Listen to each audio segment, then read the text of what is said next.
आता रेकॉर्डिंग चालू करूया. Alright. So welcome you all. सगळ्यांचं स्वागत आहे. आपण आता बघणार आहोत की changes after 1991. So already whatever the आपण पास्ट लेक्चरमध्ये जे काय पाहिलं होतं की whatever we saw in the past lecture that we already revise. आपण त्यांनी रिवाइज केलेलं आहे. आपण मागच्या पाठामध्ये काय बघितलं ते आपण रिवाइज केलं. आता आपण बघणार आहोत की 1991 च्या दशकात किंवा 1991 मध्ये बेसिकली आपल्या इंडियामध्ये काय काय घटना घडले आणि कशा प्रकारे भारताला एक शेप देण्याचं काम शेप देण्याचं आपण बोलू शकतो. भारताला एक वैचारिक दृष्टीने एक आकार देण्याचं कार्य झालं ते आपण पाहूया. So let's go for that thing the changes after 1991.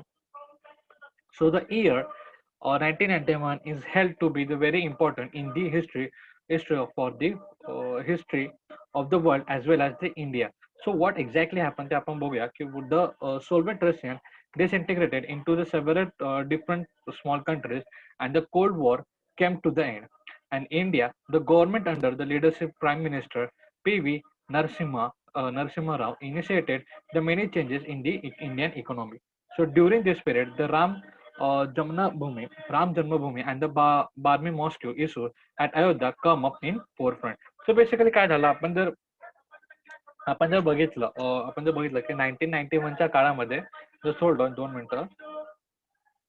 So आपण बघूया की व्हॉट हॅपन एक्झॅक्टली काय काय काय घडलं होतं 1991 म्हणजे 1991 नंतर काय झालं होतं की आपले जे पंतप्रधान होते त्यावेळेस ते होते पी व्ही नरसिम्हा राव. तर यांनी बेसिकली काय केलं इकॉनॉमिकली म्हणजे आर्थिकदृष्ट्या अर्थशास्त्र किंवा आर्थिकदृष्ट्या आपल्या भारतामध्ये खूप काही चेंजेस आणण्याची कोशिश केली होती.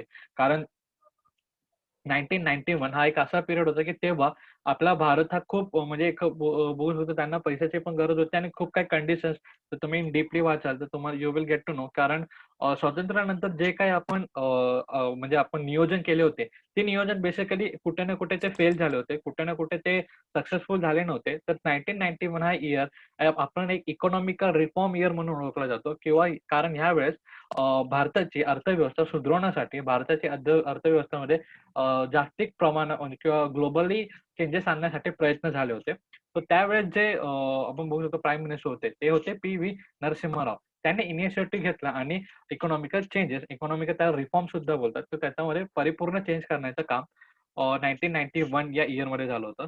परंतु त्यासोबतच काय झालं होतं त्यासोबतच काय झालं होतं बेसिकली की जे सोव्हिएट रशिया जसं मी तुम्हाला मागच्या लेक्चरमध्ये बोलत होते सोव्हिएट रशिया म्हणजे बेसिकली काय होतं रशिया आणि सम युरोपियन कंट्रीज आणि सम आपले मंगोलिया या काही कंट्रीज होते ते एकत्र येऊन त्यांचं जो एक आपण बोलू शकतो कोऑपरेशन होतं त्यांना सोव्हिएट कंट्रीज असं म्हणत होतं सोव्हिएट रशिया कंट्री. तो बेसिकली ते सुद्धा वेगळे झाले होते 1991 मध्ये. जसं मी तुम्हाला सांगितलेलं 1991 मध्ये ते I was confuse basically from the 1990 और 1999 और 1990 मध्ये ह्याच्यामध्ये थोडं कन्फ्युज होतो. So here that confusion clear. So basically झालं काय 1991 म्हणजे 1990च्या दशकामध्ये व्हॉट हॅपन हे सोव्हिएट रशिया हे चेंजेस झाले होते आणि सोव्हिएट रशिया सुद्धा ओके. सो ठीक आहे. So this was the thing happen. So अशा प्रकारचे जे चेंजेस होते ते आपल्याला दिसले होते की सोव्हिएट रशिया झालं होतं आणि त्यांच्यामधला जो कोल्ड वॉर होता बेसिकली की ते जो सेपरेशन व्हायचा जो कोल्ड वॉर होता ते रशिया आणि अदर कंट्रीचा तो बेसिकली संपुष्टात आला आणि सगळे कंट्रीज हे आपापल्या कंट्रीज म्हणून वेगळे झाले होते. आणि जसं आपण इकॉनॉमिकल रिफॉर्म बद्दल बघितलेलं होतं त्याच्याच नंतर याच दशकात म्हणजे बघा एक आपल्याला डेट माहिती असेल 1994 ला बेसिकली अयोध्या आणि आपलं राम जन्मभूमी आणि बार्मी मॉस्को हा जो संकल्पना हा जो एक इश्यू आहे जो मोठा वाद आता संपला राईट 5 ऑगस्टला तो बेसिकली परिपूर्ण संपवण्यात आला होता. आपण बघितलेलं होतं म्हणजे संपला तो आधीच होता मागच्याच वर्षी परंतु 5 ऑगस्टला त्याचा आपला रिझल्ट भेटलेला होता. So that was the thing की तो जो इश्यू होता तो तेव्हापासून 1994 पासून खूप मोठ्या प्रमाणात झाला होता आणि त्यावेळेस खूप दंगले वगैरे पण झाले होते that we all know basically. So see, in the election conducted between the 1996 and 1999, no party get the clear majority in this Lok Sabha, and this resulted in the three governments in a what? So in a we are going to see in a short span of time, and those led by the Prime Minister Atal Bihari Vajpayee. All right, so Atal Bihari Vajpayee and SD Devgoda, and the Inder Kumar Gujral were amongst them. Now, finally, in 1999, the National Democratic Alliances came to power under the flag of Bharatiya Janata Party. Under the flag of Bharatiya Janata, and Atal Bihari Vajpayee became the Prime Minister of India. So basically झालं काय ते आपण बोलत होतो. So yeah, so just hold on, just 2 minutes. So these things happen, what happened ते बघा, basically झालं काय 1996 आणि 1999 यांच्या दरम्यान होतं. हे जे इयरचा जो हे जे 4 वर्ष होते, या 4 वर्षामध्ये झालं काय होतं की कोणत्याच पार्टीला मेजॉरिटी वोट्स भेटले नव्हते लोकसभामध्ये. जसं आपण महाराष्ट्राचं एक्झाम्पल बघितलं होतं की महाराष्ट्रात नाही शिवसेनेला चांगले वोट्स भेटले होते, नाही राष्ट्रवादीला, नाही काँग्रेसला, नाही भाजपाला. तर तशाच प्रकारे आपण बघू शकतो सिच्युएशन 1996 आणि 1999 यांच्या इलेक्शनमध्ये पुरा भारतभर झाली होती, राईट. सो त्या भारतभरची जी कंडिशन झाली होती, तेव्हा त्यांनी काय केलं, जेवढे पार्टीज आहेत, तीन मेजर पार्टीज त्यांनी कंबाईन करून आपापले जे आपण बोलू शकतो आपले जे अधिकारी आहेत किंवा आपापले जे फेस आहेत, फेसांमध्ये जे त्यांच्या निवडून आले निवडत, त्यांना ते राष्ट्रपती बनवत असतात. सो तशाच प्रकारे तसं झालं होतं. त्यामुळे कोण झालं होतं, Atal Bihari Vajpayee, H D Deve Gowda, and then we have the Inder Kumar Gujral. तुम्ही जसं होमवर्कमध्ये लिहिलंच असं, तर होमवर्कमध्ये लिहिल्यावर तुम्ही तो टाइम स्लॅप मग बघला असा की अटल बिहारी वाजपेयी, एच डी देवगौडा आणि इंदर कुमार गुर्जर या लोकांचा टाइम स्लॅप, म्हणजे यांनी किती वेळ प्राईम मिनिस्टरचं ऑफिस सांभाळलं ते पण आपण पाहिलं, राईट. तर त्याच्यामुळे आपल्याला कळून की 2-2 वर्ष त्यांनी इनिशियली केलं. परंतु नंतर अटल बिहारी वाजपेयी पुन्हा एकदा राष्ट्रपती बनले होते, सॉरी राष्ट्रपती नाही, प्राईम मिनिस्टर बनले होते. सो अटल बिहारी वाजपेयी यांनी यांनी खूप प्रयत्न केला. अटल बिहारी वाजपेयी यांनी खूप प्रयत्न केला. पाकिस्तान आपल्यामध्ये एक थोडा पीस त्यांनी what this line indicates, the Atal Bihari Vajpayee tried to establish a dialogue with Pakistan but was not successful. त्यांनी बेसिकली पाकिस्तान सोबत बोलून ते काय ट्राय करत होते की आपला आणि पाकिस्तानमध्ये जो मतभेद आहे, तो मतभेद कमीत कमी करून एक फ्रेंडली रिलेशनशिप त्यांच्यासोबत क्रिएट व्हावं, याचं त्यांनी खूप ट्राय केलं. परंतु इन द एंड ते होऊ नाही शकलं. इन द एंड ते होऊ नाही शकलं, कारण वी ऑल नो कारण त्यांचं. आणि India conducted the number of nuclear test in 1998 and declare herself as a atomic power. So see आपण बघितलेलं होतं की पोखरणच्यात आपण जर मूवी आपण बघितलेलं ऑलरेडी, राईट. सो तो तेच सिनॅरिओज आपल्यासोबत ऍक्च्युअल मध्ये झालं होतं की 1998 मध्ये आपण खूप असे न्यूक्लिअर टेस्टेस आपण केले होते आणि ते सक्सेसफुली कंडक्ट केलं. त्यानंतर आपण स्वतःला एक ॲटॉमिक पॉवर म्हणजे आमच्याकडे सुद्धा अणुऊर्जा आहे अशा प्रकारचं आपण घोषित केलं होतं. जगासमोर आपण ॲटॉमिक पॉवर नेशन म्हणून उभं झालो होतं, म्हणजे ज्या देशाकडे अणुऊर्जा आहे असा देश आपण पुढे आलो होतो, म्हणजे एक पॉवरफुल आपण कंट्री म्हणून पुढे आलो होतो. And in India, 1999, there was another war between India and Pakistan in Kargil region over the Kashmir issue. India defeated Pakistan in this war as well. So basically बघा काय झालं होतं की जसं झालं आणि नंतर 1999 आपल्या सगळ्यांना माहिती आहे, 1999 ला कारगिल वॉर झाला होता, राईट, पाकिस्तानमध्ये आणि आपल्यामध्ये. सो जो काश्मीर श्रीनगर, सॉरी, जम्मूला श्रीनगरच्या या ठिकाणी आपल्याला तो आपण बोलतो होतो कारगिल रिजन आपल्याला आढळतो. तो कारगिल रिजन मध्ये आपला वॉर झाला होता. तो त्या वॉर मध्ये सुद्धा आपल्या जवानांनी त्यांना हरवलं होतं, राईट. आणि त्यांचा एंडअप कसा झाला होता, you all know about. So त्याच्यानंतर आपण बघूया त्याच्यानंतर काय काय झालं होतं. मग आता हे झालं आपले पंतप्रधानांनी काय काय काम केले आणि त्यांनी काय काय काम केले, प्लस त्यांच्या काळामध्ये काय काय घटना घडले, काय काय इश्यूज घडले ते सांगितलं. जसं बघा, जवाहरलाल नेहरूच्या वेळेस आपण बघितलं होतं की इंडो चायना वॉर झाला होता. नंतर आपण बघितलेलं होतं की इंदिरा गांधी यांच्या काळामध्ये रायट्स वगैरे जास्त झाले होते. प्लस नंतर आपण बघितलं अटल बिहारी वाजपेयी यांच्या वेळेस भारत पाकिस्तान कारगिल वॉर झाला होता. त्याच्यानंतर आपण आणि आपण पाहिलं होतं की 1994 ला हिंदू मुस्लिम राईट्स झाले होते. सो बेसिकली हे जे राईट्स वगैरे होते, जो म्हणजे बाबरी मस्जिद आणि राम जन्मभूमी या इश्यूवरून, तर असे की बेसिकली आपण घटना पाहिल्या. आता आपण बघूया की कोणते कोणते स्टेप्स, आता म्हणजे एक सेक्टर वाईज आपण बघूया की बघा, आता आपण बघणार इंडियन इकॉनॉमीमध्ये काय काय चेंजेस झाले आणि सायन्स अँड टेक्नॉलॉजी. हे आता आपण आतापर्यंत जे आपण बघितलं ते ओव्हरऑल आपण बघितलं होतं, राईट. आता आपण सेक्टर वाईज म्हणजे एक विशिष्ट भाग, एक विशिष्ट सेक्टर, विशिष्ट डिपार्टमेंट कशा प्रकारे काम केलं, त्याची प्रगती कशी झाली ते आपण बघणार आहोत. So now we are going for the Indian economy. तो आपला पहिला पॉईंट आहे तो Indian economy. Indian economy basically म्हणजे भारतीय अर्थव्यवस्था. तो भारतीय अर्थव्यवस्था, let me show you. So how the भारतीय अर्थव्यवस्था डेव्हलप, म्हणजे भारतीय अर्थव्यवस्थेमध्ये कशा प्रकारे काय काय चेंजेस झाले होते ते आपण बघणार आहोत. सो बघा, alright. So that is the thing. The right from the independence. So भारतीय स्वातंत्र्यानंतर the modernization of economy, economic self-sufficient and social justice have been the characteristic of Indian economy. The Indian wanted to acquire the modernity and self-reliance by establishing industries. We wanted to establish the economy based on the social justice through planning. And for this, the National Planning Commission was established. It will be coordinate development through the policies of 5 year plan. So बघा, basically झालं काय, basically आपण बघूया या हा ज्या short पिरियडमध्ये मी तुम्हाला एक थोडंसं ब्रीफ करून सांगतो की व्हॉट हॅपन बेसिकली. जसं आपण भारताने स्वातंत्र्य मिळवलं, ओके, 1947 नंतर जसा जसा आणि 1950 नंतर जसं आपण लोक भारतात जे घरी सर्वात पहिलं आपल्याला माहित होतं की जसं स्वातंत्र्य झालं तेव्हा आपला भारत जसा खूप खूप खूप म्हणजे खूप प्रमाणात गरीब होतात. बरं, त्याच्यातले लोकांकडे एक आपण बघू शकतो की अर्ध्याहून जास्त आपली जी मेजॉरिटी होती ते पॉवर्टीमध्ये होते. म्हणजे जो आपण बघू गरीब लोकांची संख्या खूप जास्त होती. तर आपण बेसिकली आपला गरीब गरीब देश होता असं बोललं तरी चालेल. तर त्या वेळेस त्या मूव्हमेंट नंतर बेसिकली झालं काय, की आपल्या पंतप्रधान जे जवाहरलाल नेहरू असेल, इंदिरा गांधी असाव्या. या लोकांनी काय केलं, या लोकांनी आपले थोडे एफर्ट्स टाकले आणि आपले जे गरीब लोक आहेत त्यांना थोडा वरती म्हणजे आपली इकॉनॉमी आहे, इकॉनॉमी अर्थव्यवस्था म्हणजे उद्योगधंदे, बेसिकली उद्योगधंदे जास्तीत जास्त वाढवण्याचा त्यांनी प्रयत्न केला आणि त्यांना एक सहकार्य सुद्धा दिलं. म्हणजे बेसिकली त्यांनी कसं केलं, म्हणजे मोठे उद्योगधंदे आता समजा एक एक्झाम्पल आपण घेऊया. आता एक जण टेबल बनवतोय आणि एक जण पेन बनवतोय.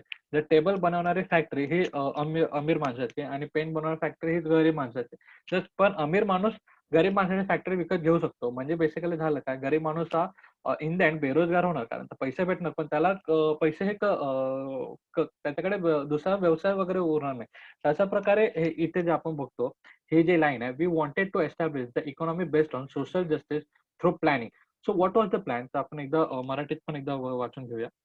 सो बघा, अर्थव्यवस्थेचे आधुनिकीकरण, अ, अ, आर्थिक स्वावलंबन व सामाजिक न्यायासह समाजवादी समाचाराला हे भारताच्या अर्थव्यवस्थेचे पाया आपण दिसतो. स्वातंत्र्यपूर्व ते भारताच्या अर्थव्यवस्थेचे वैशिष्ट्य राहिले आहे.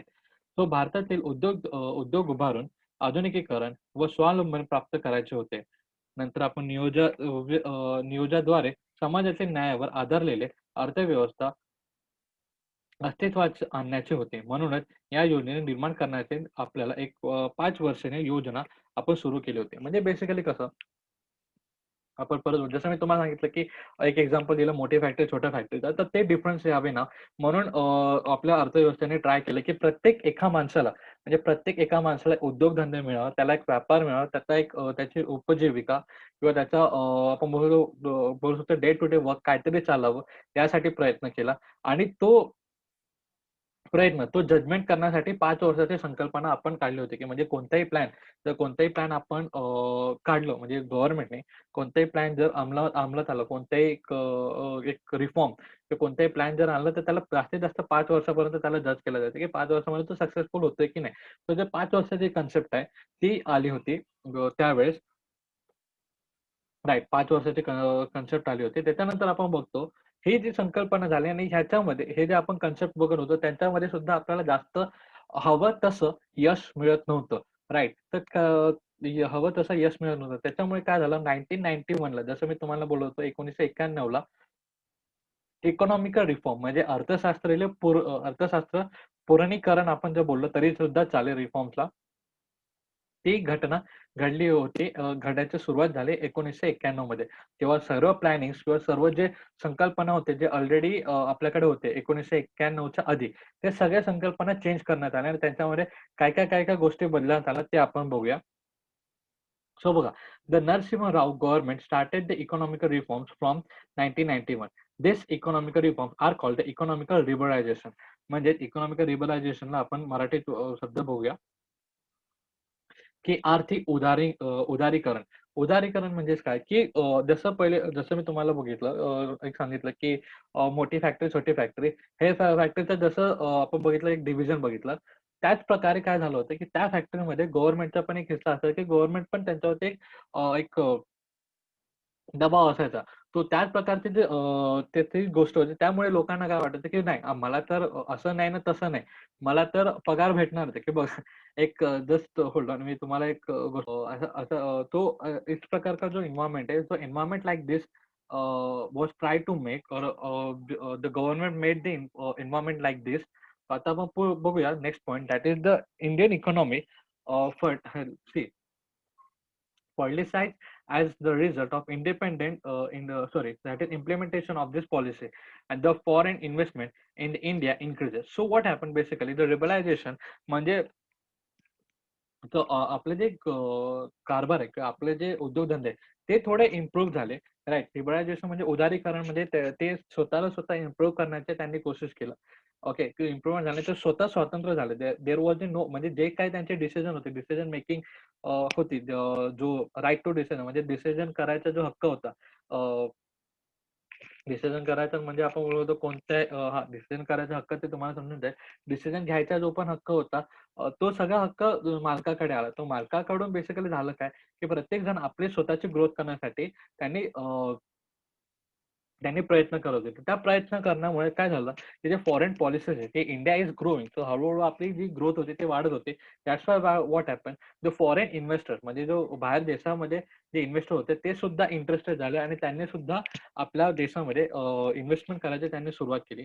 So the forest investment in the India increases and the skill Indian professional help reform the Indian economy. So आपले जे स्किल लेबर होते किंवा स्किल आपण बोलू शकतो, की जे कुशल कामगार होते. त्या लोकांनी इंडियन इकॉनॉमी म्हणजे आपली भारतीय अर्थव्यवस्थाचा नवीन रिफॉर्म करण्यात आणि ते सक्सेसफुली होण्यामध्ये त्यांचा पण हात आहे तसाच. So led this the field of information technology opened the several avenue of employment in this country and the changes after the 1990 म्हणजे also described as the globalization. So basically what happened बघा आपल्याकडे लोकसंख्या पण बऱ्यापैकी होती. आपल्याकडे हळू जे वर्कर होते ते वर्कर म्हणजे जे लोक होते ते स्किल्ड होत होते. त्यांच्याकडे ते कुशलता येत होती. ते लोक शिकत होते. त्यांच्याकडे कुशलता येत होती. तो आयटी डिपार्टमेंट आपण बघितलं इन्फॉर्मेशन टेक्नॉलॉजी. सो भले ते सॉफ्टवेअर इंडेक्समध्ये असो किंवा सॉफ्टवेअर इंडेक्समध्ये असो किंवा आपण बोलतो बीपीओ, केपीओ या कोणत्या पण इंडेक्समध्ये असो किंवा गुड्स अँड सेल्फ सर्व्हिस. तर अशा प्रकारचे प्रत्येक म्हणजे सेल्फ सर्व्हिस बेसिकली जो सेल्फ सर्व्हिस अशा प्रकारच्या प्रत्येक ज्यालाच आपण बीपीओ, केपीओ जसं म्हटलं होतं. इन शॉर्ट जर आपण बेसिकली जर बघितलं नॉर्मली तर कॉल सेंटर हे बोललं जरी झालं तर त्यांचे जे कंपनी होते, ते जे कंपन्याज होते बाहेर देशाचे जे कॉल सेंटर कंपन्याज होते किंवा इन्फॉर्मेशन टेक्नॉलॉजी जे सॉफ्टवेअर डेव्हलपमेंट करायचे किंवा सॉफ्टवेअर त्याचे इन्क्रीजिंग असायचं. तेच जे लोकं होते किंवा ते जे कंपनी होते इंडियामध्ये स्वस्त लेबर म्हणजे सर्वात स्वस्त लेबर आणि चांगला लेबर आपलं लेबर्स म्हणजे कामगार. ओके. सो त्यांना चांगल्या प्रकारचे कामगार आणि स्वस्त कामगार आपल्या भारतात भेटत होते. त्यामुळे त्यांची इन्व्हेस्टमेंट होती किंवा त्यांचा सुद्धा इंटरेस्ट भारतामध्ये बऱ्यापैकी होत होता. आणि त्यात तोच हेल्प केला आणि तोच पॉइंट आपल्याला हेल्प केला एक ग्लोबल लेव्हलवर म्हणजे एक आधुनिक जगात आपण जगात global level that is called as okay. So this is hold on. हां. सो जागतिक ग्लोबल लेव्हलवर म्हणजे जागतिक पातळीवर आपल्याला येण्यासाठी हेल्प झाली. So this was the thing. So हे जे चेंजेस झाले ते बेसिकली 1991 च्या नंतर झाले. आता आपण बघूया science and technology. So science and technology मध्ये काय-काय घडणं घडलं. आतापर्यंत आपण बघितलं की इंडियन इकॉनॉमीमध्ये म्हणजे भारतीय अर्थव्यवस्थेमध्ये काय-काय घटना घडल्यात. आता आपण बघूया सायन्स अँड टेक्नॉलॉजीमध्ये या सेक्टरमध्ये काय-काय घडलं. विज्ञान आणि तंत्रज्ञान या सेक्टरमध्ये किंवा या कॉन्टेक्स्टमध्ये भारताने कशाप्रकारे प्रगती केल्यावर कशाप्रकारे त्याच्यात चेंजेस आले ते आपण बघूया. So two major events must be mentioned while describing the India's efforts towards the self-reliance. If we are talking about the self-reliance म्हणजे काय आत्मनिर्भर, राइट. सो आत्मनिर्भर जे आता आपण संकल्पना ऐकतोय जास्तीत जास्त करून मोदीजींकडून. ते संकल्पना पहिले पण आपल्याकडे होती, right. So Dr. M.S. Swaminathan is known as the father of the Green Revolution in 1965. So बघा बेसिकली झालं काय बघा सायन्स अँड टेक्नॉलॉजी म्हणजे विज्ञान आणि तंत्रज्ञानामध्ये आपण कसे बदल केले ते आपण बघणार आहोत. तर बघा भारतामध्ये जेव्हा स्वातंत्र्य झाला तेव्हा हळूहळू जसं चेंजेस येत गेले ओके, चेंजेस येत गेले, हळूहळू चेंजेस येत गेले आणि तेव्हा आपण भारत हा कारण बेसिकली स्टार्टिंगला इनिशियली आपल्याकडे काय नव्हतं, तर आपण बाहेरून आणणारे एक्सपोर्टचे आपल्याकडे जरा जास्त होते 1991 नंतर बेसिकली. त्याच्याकडे व्ह्यू टाकायला गेलं तर 1991 नंतर आपल्याकडे जे सामान होते त्यांचे एक्सपोर्ट सॉरी इम्पोर्ट हा जास्त वाढत होता. म्हणजे ते आपण आयात जास्त करत होतो. तर ते आयातीकरणापासून आपण वाचण्यासाठी डॉक्टर एम एस स्वामीनाथन यांनी ग्रीन रिव्होल्यूशनची संकल्पना काढली. ग्रीन रिव्होल्यूशन म्हणजे काय? ग्रीन रिव्होल्यूशन म्हणजे हरित क्रांती. हरित क्रांतीमध्ये बेसिकली होत काय होतं, की आपणच आपले धान्य पिकवून आपले जे उपजीविका, आपल्या ज्या देशाची जी भूक आहे, ती भागवायचं आपण ट्राय करत होतो. ते झालं होतं 1965 मध्ये, राइट? तो अशा प्रकारच्या 1965 मध्ये आपण संकल्पना जी आणली होती आपलं ग्रेट रिव्होल्यूशन म्हणजे हरित क्रांती, ते डॉक्टर एम एस स्वामीनाथन यांनी काढली होती. कोणत्या कॉन्टेक्स्टमध्ये? भारताला आत्मनिर्भर करण्याचा म्हणजे सेल्फ रिलायन्स करण्याच्या कॉन्टेक्स्टमध्ये. So he implement the new scientific agriculture technique and increase the production of the food grain. So त्यांनी काय केलं बेसिकली वेगवेगळ्या टेक्नॉलॉजी किंवा वेगवेगळ्या केमिकल्स किंवा वेगवेगळ्या टेक्निक्स किंवा वेगवेगळ्या प्रोडक्शन म्हणजे खतं वेगळे, टेक्निक्स वेगळे, किंवा कशा प्रकारे करायचे ते सिस्टम वेगळी. अशा प्रकारचे सिस्टम नव्या प्रकारे जनरेट करून त्यांनी ग्रीन रिव्होल्यूशनला म्हणजे हरित क्रांतीला एक सक्सेसफुल असा एक त्यांनी टॅग लावण्याचा त्यांनी प्रयत्न केला आणि टॅग लावला सुद्धा. That was the thing done by the M S Swaminathan. तर अशा प्रकारच्या ज्या गोष्टी झाल्या ते ह्या स्वामीनाथनकडून झालेल्या आहेत 1965. अँड त्याच्यानंतर the experience is cooperative dairy movements by Dr. That is Verghese Kurien lead to increase the milk production in India and this is called the white revolution. तर अशा प्रकारे जसं ग्रेन रिव्होल्यूशन मध्ये आपण स्वतःचं अन्न बनवत होतो त्याच प्रकारे आपली दुधाची भूक सुद्धा भागवण्यासाठी डॉक्टर वर्स वर्स सॉरी वर्गेसे वर्गेसे कुरेन. तो जस्ट होल्ड ऑन 2 मिनिटं आपण बघूया. व्यवस्थित टाइम नाव बघून घेऊया. ओके. हां, बरोबर. Verghese Kurien. So that is Verghese Kurien आणि वर्गीस क्युरियन. तर त्यांनी काय केलं होतं, त्यांनी व्हाईट रिव्होल्यूशन म्हणजे दूध उत्पादन वाढण्यासाठी त्यांनी प्रयत्न केला आणि ते दूध उत्पादन वाढायला आपण टॅग दिला आहे व्हाईट रिव्होल्यूशन. आणि India had also made a lot of progress in this field, atomic energy and the space research. Doctor Homi Bhabha led the foundation of the Indian atomic power programme. So India insisted on using the atomic energy for a peaceful purpose like generating of electricity, pharmaceuticals and defense. So basically झालं काय बघा, जसे आपल्याकडे green revolution झालं, जसं आपल्याकडे white revolution झालं, म्हणजे हरित क्रांती, नंतर दूध क्रांती. व्हाईट रिव्होल्यूशनला आपण नाव बघूया. हां, धवल क्रांती. दॅट इज धवल धवल क्रांती. आणि नंतर या ठिकाणी आपण बघू शकतो हरित क्रांती. हरित क्रांती आणि धवल क्रांती अशा प्रकारच्या क्रांती आपल्यामध्ये होऊन आपण भारताला सक्षम करण्याचा आपण ट्राय केलं. म्हणजे सेल्फ रिलायन्स म्हणजेच आत्मनिर्भर करण्याचा आपण प्रयत्न केला आणि केलं सुद्धा त्या कॉन्टेक्स्टमध्ये. परंतु हळू म्हणजे प्रयत्न केलं बेसिकली. परंतु फक्त या सेक्टरमध्ये नाही, आपण ऑटोमिक एनर्जी म्हणजे अणुशक्तीमध्ये सुद्धा आपण स्वतःला प्रूव्ह केलंय. त्याचे जे फाउंडर होते किंवा त्यांचे जे आपण बघू शकतो, त्यांच्या पायावर रोवण्याचं काम कोणी केलं? डॉक्टर होमी बाबा. तर डॉक्टर होमी बाबा हे आपल्या भारताचे असे वैज्ञानिक होते, की ज्यांनी भारतामध्ये ऑटोमिक एनर्जीचा पाया रोवला. त्यांनी ऑटोमिक एनर्जीचा पाया रोवला. आपल्याला सगळ्यांना माहिती आहे डॉक्टर होमी बाबा research centre. So that is the thing. So ते त्यांच्या नावावरून केलंय. बाबा रिसर्च सेंटर आपण त्याला म्हणतो. That was the thing. ते सेम डॉक्टर बाबा सॉरी डॉक्टर होमी बाबा. आता आपण पुढे पुढे बघूया, की त्यांनी काय केलं, की त्यांनी ऑटोमिक एनर्जीचा शोध लावला आणि भारतामध्ये शोधण्यात आलं. बेसिकली भारतामध्ये त्याचा पाया रोवला. त्याच्यानंतर त्यांनी जे ऑटोमिक एनर्जीचा शोध लावला त्याचा आपण पीसफुल टाईममध्ये म्हणजे त्या ऑटोमिक एनर्जीचा युद्धामध्ये तर वापर होईलच, परंतु त्याच एनर्जीचा वापर आपण पीसफुल टाइम मध्ये म्हणजे काय, की शांततेच्या काळामध्ये आपण जनरेटिंग इलेक्ट्रिसिटी म्हणजे विद्युत उत्पादनासाठी, फार्मास्युटिकल्स म्हणजे औषधं वगैरे आणि डिफेन्स म्हणजे जसं आपण बघितलं डिफेन्स युद्धासाठी तर त्याचा वापर होईलच, पण त्याचसोबतच आपण वीज निर्मिती आणि औषध या क्षेत्रामध्ये सुद्धा आपण त्यांचा वापर करत आहोत. सो आता पण आपल्याकडे इंडियामध्ये जे एनर्जी प्रोव्हाइड होते म्हणजे जे वीज निर्माण होते भारतावर ते जास्तीत जास्त करून ऑटोमिक एनर्जी कडून आपल्याला ते प्रोव्हाइड होते, right? So this was the thing. So आता आपण बघूया की India has achieved the considerable success in space technology as well. So in 1975, the first satellite Aryabhatta was launched, and today the India has a successful space program and many satellites have been launched under this program.